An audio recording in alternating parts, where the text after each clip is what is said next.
ഇന്ന് 8-ാം തീയതി ഞായറാഴ്ച. ഇന്ന് നമ്മുടെ മിഠായി തെരുവിൽ ₹1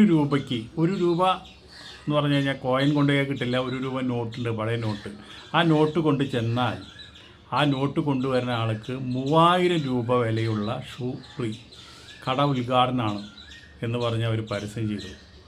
5 മണി മുതൽ മിഠായി തെരുവ് നിറച്ച് ആൾക്കാർ, തൃശ്ശൂർ മുതൽ വയനാട് മുതലുള്ള ആൾക്കാർ മുഴുവൻ ഈ ₹1 സംഘടിപ്പിച്ച് ഷൂവിന് വേണ്ടി വന്നു. അത് ഏറ്റവും വലിയ സങ്കടകരമായുള്ള കാര്യം എന്താ വെച്ചിട്ടുണ്ടെങ്കിൽ, കൊച്ചു കുട്ടികൾ വരെ 8 വയസ്സ്, 5 വയസ്സ്, 6 വയസ്സുള്ള കുട്ടികൾ വരെ ഈ ₹1 കൊണ്ട് നോട്ട് കൊണ്ട് വന്നിട്ട് വരി നിൽക്കുക. തിക്കും തിരക്കും ബഹളായി.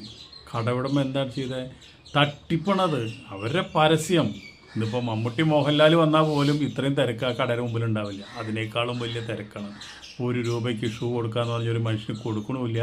അത് 100 ഷൂ കൊടുക്കും. അത് കഴിഞ്ഞ് പിന്നെ വാച്ച്, പിന്നെ വന്നുള്ളവർക്ക് വാച്ച് കൊടുക്കും എന്നുള്ളതാണ് ഓഫർ. ആകെ ക്രമസമാധാന പ്രശ്നമായിട്ടതോടുകൂടി പോലീസ് വന്ന് ലാത്തി ചാർജ് നടത്തി. കുറേ കുട്ടികൾക്ക് അടി കിട്ടി. ഈ പോലീസ് അതൊക്കെ ഒന്ന് ശ്രദ്ധിക്കണം. എന്ന് വെച്ചിട്ടുണ്ടെങ്കിൽ ഈ കൊച്ചു കുട്ടികളൊക്കെ അടിക്കാമെന്ന് പറഞ്ഞു കഴിഞ്ഞാൽ അവർ ഈ ₹1 ഷൂവിന് വേണ്ടിയിട്ട് വന്ന് നിൽക്കുക. അങ്ങനെ കടവുടമേനെ അറസ്റ്റ് ചെയ്തു. അങ്ങനെ എത്ര പ്രാവശ്യം ലാത്തി ചാർജ് ചെയ്തിട്ടാണെന്നറിയാം അവിടെ ആൾക്കാരൊന്നും ഒഴിഞ്ഞു പോയത്. പിന്നെ ആൾക്കാർ ഇടിച്ച് കയറി വരിക. ഈ നമ്മുടെ നാട്ടുകാർക്ക് എന്താ ഭ്രാന്താണ്? അതാണ് ഞാൻ ഈ ചോദിക്കുന്നത്. ₹1 ഷൂ കിട്ടുമെന്ന് പറഞ്ഞു കഴിഞ്ഞാൽ ഈ തൃശ്ശൂർ മുതൽ വയനാട് മുതലുള്ള ആൾക്കാർ, ഇനിയിപ്പോൾ എറണാകുളത്ത് നിന്നുള്ളവരോ തിരുവനന്തപുരത്തുനിന്നുള്ളവരോ വന്നോ നമുക്കറിയില്ല, ഇത് വന്ന് ഇവിടെ കിടന്ന് ഈ അടി മേടിക്കേണ്ട വല്ല കാര്യമുണ്ടോ?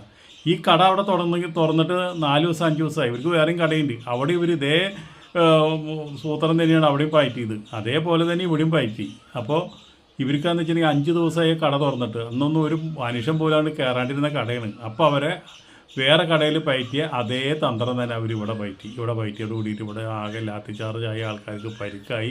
പോലീസ് വന്നു ഈ കടക്കാരനെ അറസ്റ്റ് ചെയ്തു. അപ്പോൾ നമ്മളൊരു കാര്യം മനസ്സിലാക്കണം. നമ്മളൊക്കെ ചോറല്ല കൊണ്ടാണ്. ₹3000 ഷൂ ₹1 കിട്ടുമെന്ന് പറഞ്ഞു കഴിഞ്ഞാൽ നിങ്ങളെന്തിനാ ഈ ഓടിപ്പോണത് അങ്ങോട്ട്? എന്താ നിങ്ങൾ ഫ്രീ കിട്ടുമെന്ന് പറഞ്ഞു കഴിഞ്ഞാൽ ഒക്കെ ആസിറ്റും കുടിക്കുന്ന ആൾക്കാരാണ് ഈ മലയാളികൾ. നിങ്ങൾക്ക് പോണ ആൾക്കാർക്ക് ഒന്നും ഒരു ഉളുപ്പില്ല, ഒന്നുമില്ലെങ്കിൽ ഇതൊക്കെ തട്ടിപ്പാന്ന് മനസ്സിലാക്കാനുള്ള സാമാന്യ ബുദ്ധികൾ നമ്മുടെ മലയാളികൾക്ക് വേണ്ടേ? ആരെങ്കിലും അവിടെ ഇടിച്ച് കയറി കഴിഞ്ഞാൽ അങ്ങോട്ട് ഇടിച്ച് കയറിയാണ്ട് ചെല്ലുക. ഇതല്ല നിങ്ങളൊക്കെ ഇവിടെ ഈ മലയാളികളുടെ ഒരു സ്വഭാവം. ഒരാൾ ഓടുന്നു കണ്ടു കഴിഞ്ഞാൽ അതിന് പിന്നാലെ 10 ആൾ ഓടും. എന്താ കാരണം എന്ന് അന്വേഷിക്കില്ല. അവിടെ ചെല്ലുമ്പോൾ ചിലപ്പോൾ അടി കിട്ടുന്ന കേസാവും. അതേപോലെ തന്നെ ഇപ്പോൾ ഈ കേസ് ഉണ്ടായത്. ഈ 5 മണി മുതലാണ് 10 മണിക്ക് കട തുറന്ന് ഷൂ കൊടുക്കുമെന്ന് പറഞ്ഞിട്ട് അവരാണെന്നുണ്ടെങ്കിലും ഒരൊറ്റ ആൾക്ക് ഷൂ കൊടുത്തിട്ടുമില്ല. തട്ടിപ്പായിരുന്നത്. ഇത്രയും വലിയ ജനങ്ങൾ വരുന്നുള്ള